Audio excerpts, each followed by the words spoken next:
तो मायावती के बिना कोई भी कल्पना अगर कोई पार्टियां कर रही हैं तो ये बेफुजुल की बात है, उसमें कुछ होने जाने वाला है नहीं। अगर भाजपा को रोकना है तो बिना यूपी को रोके हुए आप भाजपा को नहीं रोक सकते, इसको क्लियर कट हो जाना चाहिए।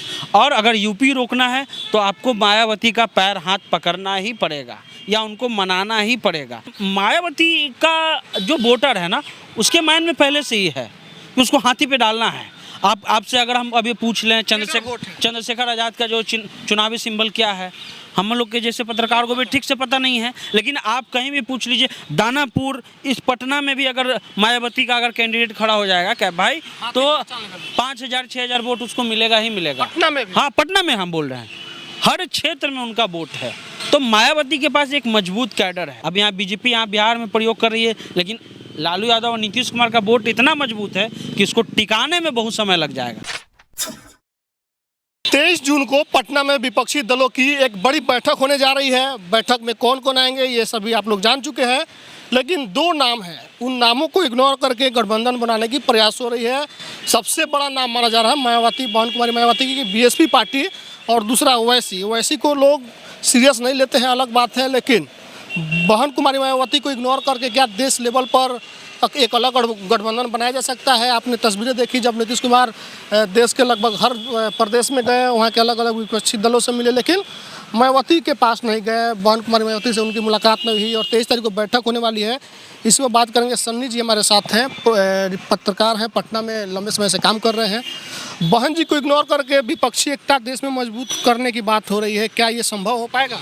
देखिए, आज ही दैनिक भास्कर में जो है एक संपादकीय पवन कुमार वर्मा, जो जदयू के पूर्व सांसद हैं राज्यसभा के, उन्होंने बहुत अच्छा लाइन लिखा है कि मायावती के बिना महागठबंधन बन नहीं सकता है।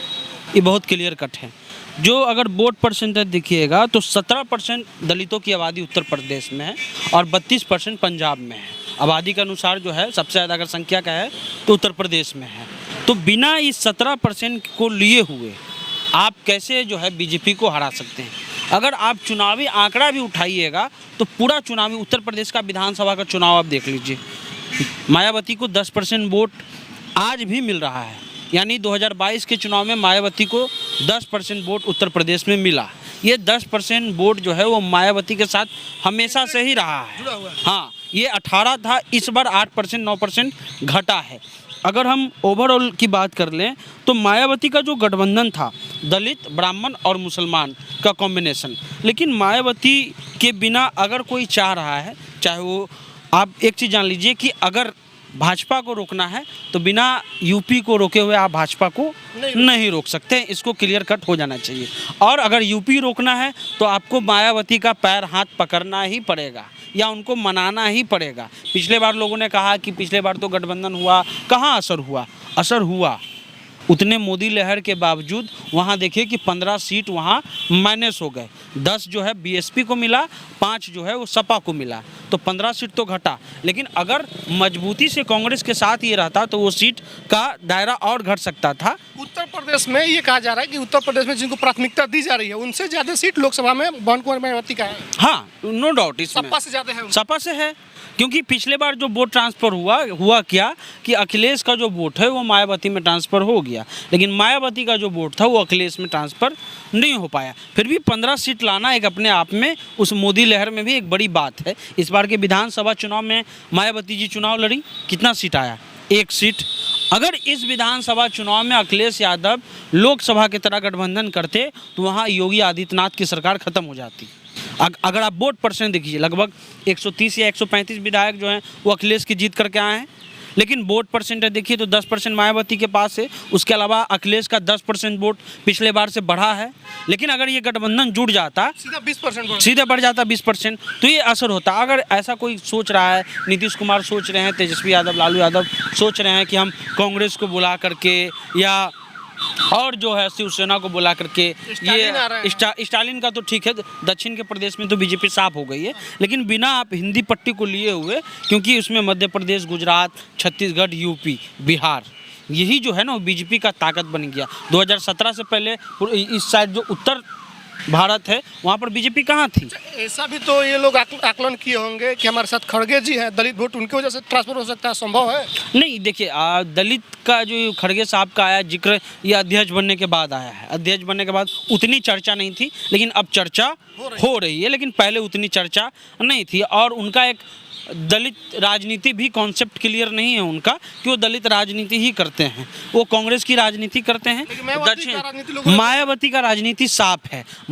मनमोहन सिंह अपने कैबिनेट में जो है, जब सरकार थी उनकी, तो मनमोहन सिंह ने कहा था कि इस देश में अगर सबसे बड़ा कोई सामाजिक न्याय का जो सुधार करने वाला इंसान है वो है काशीराम। और काशीराम ने ऑफिशियली ये घोषणा की थी कि हमारा जो राजनीतिक उत्तराधिकारी होगा वो मायावती होगा। तो मायावती के बिना कोई भी कल्पना अगर कोई पार्टियां कर रही हैं तो ये बेफुजुल की बात है, उसमें कुछ होने जाने वाला है नहीं। उत्तर प्रदेश में चंद्रशेखर आजाद रावण पर भी एक्सपेरिमेंट हो रहा है, क्या सफल होंगे बहन जी का वोट ट्रांसफर कराने में? देखिए, अभी इस बार जो चुनाव हुआ इसमें उनका जो आंकड़ा आया वोट का, उससे आप अनुमान लगा सकते हैं। हालांकि बहुत लोग चुनाव हारे हैं, अलग बात है, लेकिन मायावती का जो वोटर है ना, उसके माइंड में पहले से ही है कि उसको हाथी पे डालना है। आपसे अगर हम अभी पूछ लें चंद्रशेखर आज़ाद का जो चुनावी सिंबल क्या है, हम लोग के जैसे पत्रकार को भी ठीक से पता नहीं है, लेकिन आप कहीं भी पूछ लीजिए, दानापुर, इस पटना में भी अगर मायावती का अगर कैंडिडेट खड़ा हो जाएगा क्या भाई, तो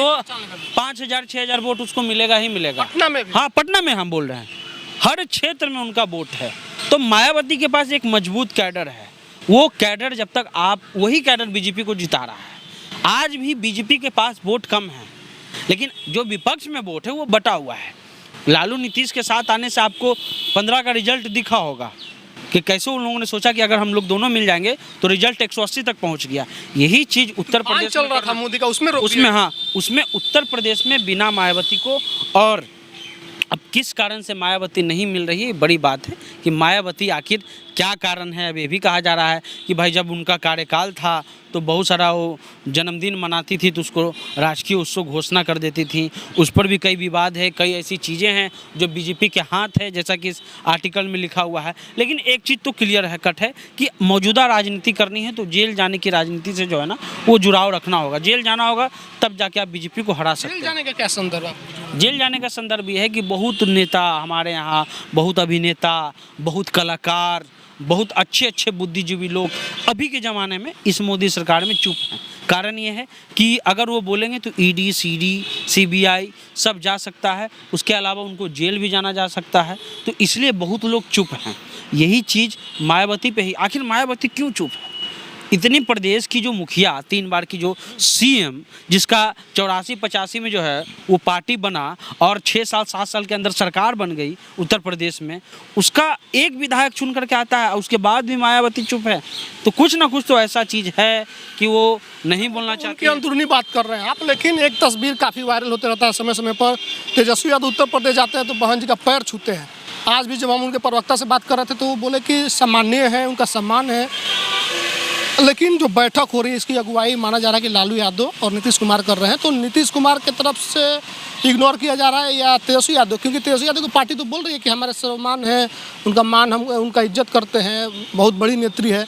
लेकिन नीतीश कुमार ने जिस तरीके से उनके एकलौते विधायक जमा खान को तोड़ लिया, इसको वजह से कुछ नीतीश कुमार वर्सेस मायावती का अपना लड़ाई तो नहीं है जिसकी वजह से वो गठबंधन मानना नहीं चाह रही हो, या फिर राहुल गांधी से हो?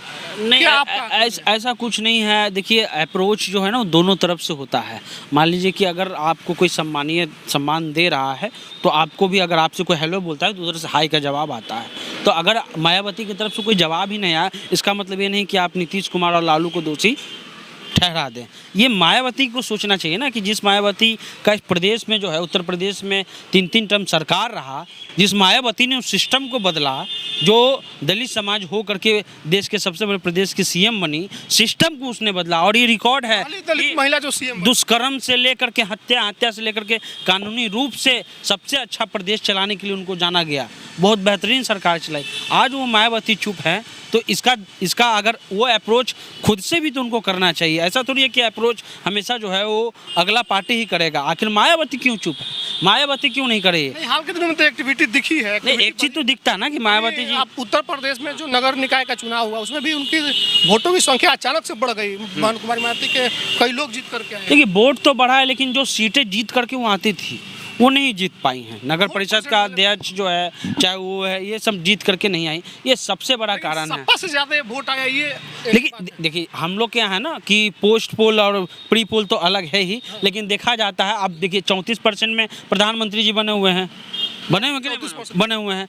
जो सत्ता पे बन गया उसकी गिनती होती है। लोकतंत्र में आंकड़ा बहुत जरूरी है। लेकिन जो राजनीतिक पंडित है वो तो वोट देखते ही है कि वोट में कितना परसेंटेज बढ़ा घटा, ये भी एक मायने रखता है। यही मायावती जी को भी जो समझना चाहिए ना कि आपका जो वोट मिल रहा है, उस वोट से आप कुछ पा नहीं पा रही हैं, ला नहीं पा रही हैं, और वो वोट आपको जो है सीट में तब्दील नहीं कर पा रहा है। अगर वो वोट किसी में जुट जाएगा तो आराम से दिख जाएगा कि क्या पोजीशन पे आपका ये आकलन है कि बिना मायावती के महागठबंधन नहीं हो सकता। कोई उपाय नहीं।